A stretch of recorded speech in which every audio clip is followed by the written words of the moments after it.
My son is Gavin Braden. He's 17 from London High School. He is a junior and he plays football. He loves the program here at London High School. His coach is like family to him, and so are his brothers. Gavin is a tough young man. He works extremely hard. He does whatever you ask him to do. He's a great addition to our family, and he's an individual that makes us better. So in early January, he called me and said his throat hurt, and I immediately thought COVID. Thursday, we took him to be tested, and it was positive. I started getting ill, started getting a fever, started becoming weaker, and it got so bad that I couldn't even walk to the emergency room. I became so weak. Friday, his fever spiked up to 105, so we went to Nationwide Children's Hospital. His heart rate was extremely high, and his blood pressure was extremely low. They thought he was septic. He was admitted and put on the infectious disease floor. We were there for 2 hours, and he was moved to ICU for his heart. The next morning, he started to have trouble breathing, and he was put on high-flow oxygen. 10 minutes later, BiPAP, and then 10 minutes later, he was put on a ventilator on full life support. I could tell there was a downward trend going on with Gavin, and it wasn't good. But I remember getting a text message saying it was getting serious, and I texted Gavin a quote from Marcus Luttrell from Lone Survivor, say, "You're never out of the fight." They told me there was a chance that he wasn't going to make it. They were the sickest at that time that they had seen. Within 2 days of him being on the ventilator is when they determined he had MISC, multisystem inflammatory syndrome, and all of his organs were inflamed and starting to shut down. I remember thinking, I was on a telephone call with a friend of mine from college I hadn't talked to in a long time. I said, I got to get off the phone. I think one of my players might pass away.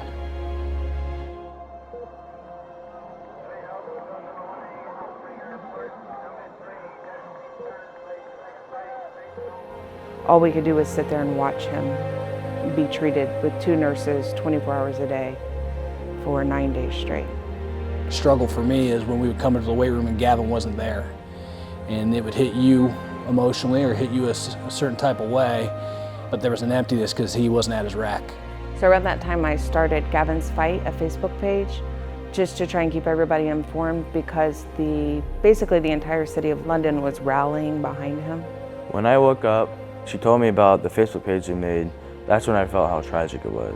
But then I got my get well letters, and she posted some pictures of people outside my ICU room holding signs and pictures of me, and I was just in disbelief. Erica, the athletic trainer here for London High School, during his illness, she stayed in constant contact with us. When he came back to the weight room, she made sure that he didn't break the rules and try and lift. She's kept him in line for me, like a mom here, and then she's made sure that he made it back to the football field. As he was coming out, he obviously had to go through a multitude of different testing and imaging and making sure that he was ready to progress out of the hospital and back into physical therapy and hopefully back on the field at that point. It was good to have him back, but right away he had his mind made up. They said that he might never play football again, and he wasn't going to accept that.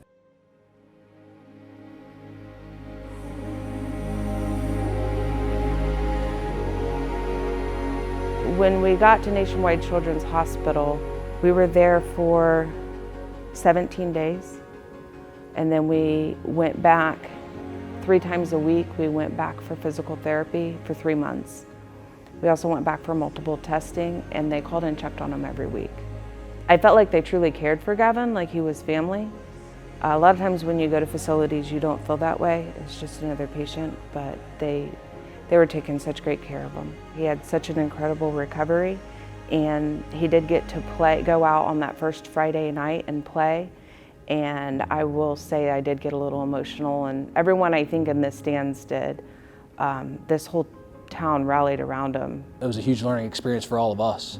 And it was, he was a kid teaching adult lessons, right, on life and how to handle it, how to overcome, and how to persevere. What I'm proud about Gavin is that he just never gave up. He just continued to fight through the entire thing, and he prevailed. He came back, he got through everything, and ended up back on the field and was able to play a sport that he loves and does it well. After realizing what I've been through, going out there on the field it was like a dream, knowing that sometimes when all went south and times went hard, don't be afraid to take a step back and just be grateful for what you have.